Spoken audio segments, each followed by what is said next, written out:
Welcome to another session of weCONECT, where we explore the ideas, companies, and key players that continue to raise the bar in eDiscovery. Hi, I'm Ian Campbell, CEO of iConnect, and today on weConnect, we're speaking with Tim Thames, eDiscovery Director from Legal Eagle. Welcome, Tim. Thanks so much, Ian. Looking forward to talking to you. Sounds great. Hey, tell us a little bit about the business, what you do, and how you do it. Great. Well, we're Legal Eagle, and we have two offices in South Carolina, and we're a legal service provider. We provide a slew of services from eDiscovery, document management, digital forensics, trial presentation services, consulting on cases, and court reporting. So we cover a lot, and we kind of serve the South Carolina and North Carolina market, but we also have clients in DC and Texas. Got it. Now, your experience has been on the law firm side, on the corporate side, on the vendor side. I mean, clearly having those different perspectives on projects that come your way make your organization quite unique. It does. You know, what I bring is really all those different environments, and especially the corporate side. I worked in corporations for a while, in-house and legal departments. And so I kind of understand frustrations that come from corporations. But then I worked in various law firms, and I understand their frustrations with eDiscovery and digital forensics and really just litigation support, reaching the goals of the clients within a budget, and really reaching their goals of what that litigation pertains to. Got it. And I mean, obviously, technology has been a big part of your experience, framework, recommendations for a long time. And we'll talk about iConnect in a second. But from a technology perspective, are you seeing that more and more of your clients are sort of on board with using technology and understanding the optimizations that can bring to their workflow? By all means, we work with different levels of clients. So it could be just a solo practitioner, or it could be a mid-size or a large law firm. But the use of technology is just demanded. You cannot be involved with litigation without technology.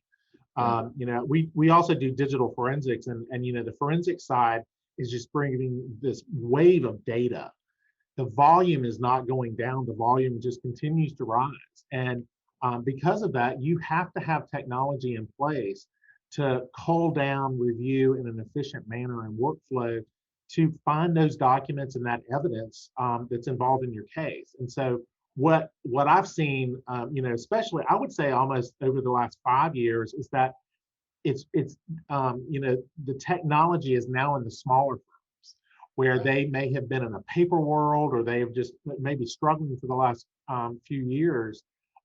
They're not scared of diving into technology because they see the efficiency that it brings, and really the demand. You just can't practice law without technology anymore. Well, and this starts to level the playing field as well, right? I mean, if a larger firm can do a search in 5 seconds, a smaller firm can do a search in 5 seconds. That's exactly right. And my experience, especially recently with a smaller firm, we were in litigation with the two largest law firms in the world.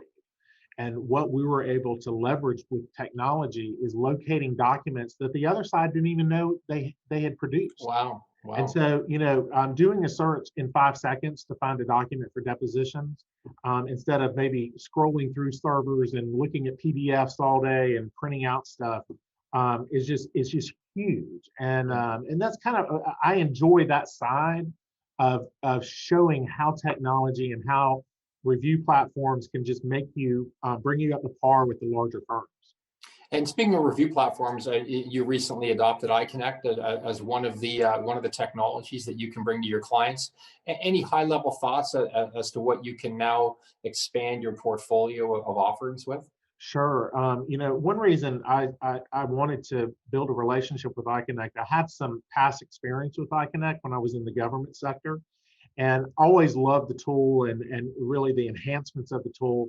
But recently, when I talked, in business meetings, I said, iConnect offers so many extra, bells and whistles at a much more affordable price, and it just makes sense. And so, not every firm is going to use analytics, but having it there and accessible if you do need it is really huge. And so, we host in different platforms now, but what iConnect will bring is that next level of analytics and some of the efficiencies like redactions and automated different services within iConnect, I think is huge. And so I'm really excited about it. It just makes sense. And I think specifically for some of our clients, just the structure and the layout of it is easy to follow. And it's like you don't have to have a degree in database 101. You can just jump in, drag files, create folders, and I think that will make the tool really easy to market for a lot of firms. Yeah, and it's interesting you say that. Danny and I talk all the time about some of the and our sales team about those who are using other technology, and they kind of say, well, I know how to use product X, therefore I want to keep using product X. And I think what people underestimate is that nobody drives a Ford and says, oh, I don't know how to drive a Toyota. I mean, I only know how to drive a Ford.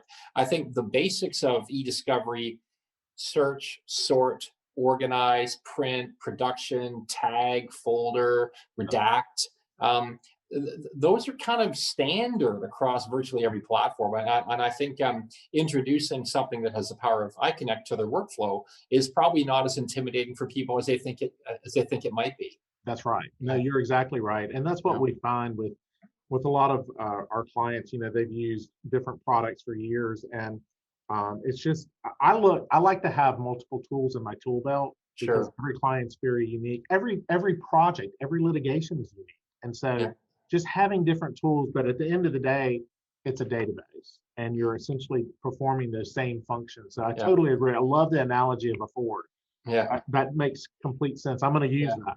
No worries, no worries. Hey, you've been doing this a while. You've obviously been involved in some very interesting projects. Are there any that are sort of memorable? You don't have to name names, but anything where you adapted and adopted technology and really helped solve a business problem for your client? Sure. It kind of goes back to that huge litigation one that I was involved in the last few years, and there was a total of about 2 terabytes of data. Oh, wow. And it was legacy data, and I say legacy data because it came from different parties. And so it was a key tam case or a whistleblower case, which typically you have more data in those cases already. Right. But it was complex because you have data that was produced by the defendant to the government, and it was Bates labeled one way, and then you had the actual production that was Bates labeled a different way, but it was very similar to the first production. And then we had 50 depositions. We had probably 40 different subpoenas that went out to third parties that all produced it in different formats and different ways. And so by using technology, we were allowed to organize it in a very thoughtful manner and identify it. But the most important was just the ability to search it and make it searchable, because a lot of it wasn't searchable. And so using technology to OCR it and organize it in a fashion, when a deposition came up or when a motion came up, we were quickly, within seconds, we could identify those documents and send them to the parties and really organize it. And going back to what I mentioned before is, the ability at a deposition, if someone says something, someone could text, I could find it, send it to them. And that's just unheard of, but it's required now because of the volume of data and almost like the international presence of cases. You have different counsels involved, and that's probably one of my most memorable ones because it was a challenge. But at the end of the day, technology won that case. Got it. Now, looking over the horizon, the technology keeps changing. Everything gets sort of smarter, faster, stronger. We're seeing a higher level of adoption of artificial intelligence. I mean, in our everyday lives, we're using AI every day on iTunes and Spotify, and why should it be any different? When I find a document I like, hey, go find more documents like this. I think that's kind of our new normal. But looking over the horizon, I mean, we are seeing an uptick in things like mobile and Slack and Chatter, Yammer. I mean, people are working from home, and therefore calls like this are being recorded and maybe part of an investigation. You're probably seeing more diverse data points coming at you now than you used to. Oh, yes, by all means. And we perform digital forensics, and I'm licensed Right. in South Carolina to collect data and analyze it. But you're exactly right. The sources are just all over the place. You know, you've kind of always had mobile phones, but now it's these artificial Slack systems and trying to figure out. I was on a phone call this week about it, and defining how they need to search it and how they Yeah. need to secure it. Yeah. And with laptops, and COVID, has really brought it to the forefront with everyone working remote. They're saving documents in a different manner. So Right. they may be saving it on a Box account, on a different storage on OneDrive, which in a corporate environment you may not do that, but because of ease. And so for litigators, it's just a total different ball game to identify those sources and figure out how to collect it, and then try to figure out how are we going to implement that into a database so it can be searchable and producible in the case. And you talked about sort of before we went live today a little bit about the new normal, people staying remote and sort of that. Is there anything you're sort of looking forward to in the upcoming year? Anything that, I mean, obviously this is being recorded in a time when a lot of people are working from home. Maybe that won't always be the case, but it might always be the case. Yeah, sure. I think that it's going to be a new normal. And I strongly believe that in most law firm settings and even in corporate settings, they are discovering that you can still conduct your business in a legal environment just different. Younger attorneys, younger associates, younger paralegals can work remote, and they may work in that environment a little bit better, and you might get more work out of them versus the traditional everyone in a law firm. And again, it's just that data. I always look at data because I'm collecting data all the time. And Right. this first quarter, I have collected more cloud-based data than ever before. Wow. And there's a reason. I've collected more Gmail than ever before because in a corporate environment, they may be using Outlook, that's standard.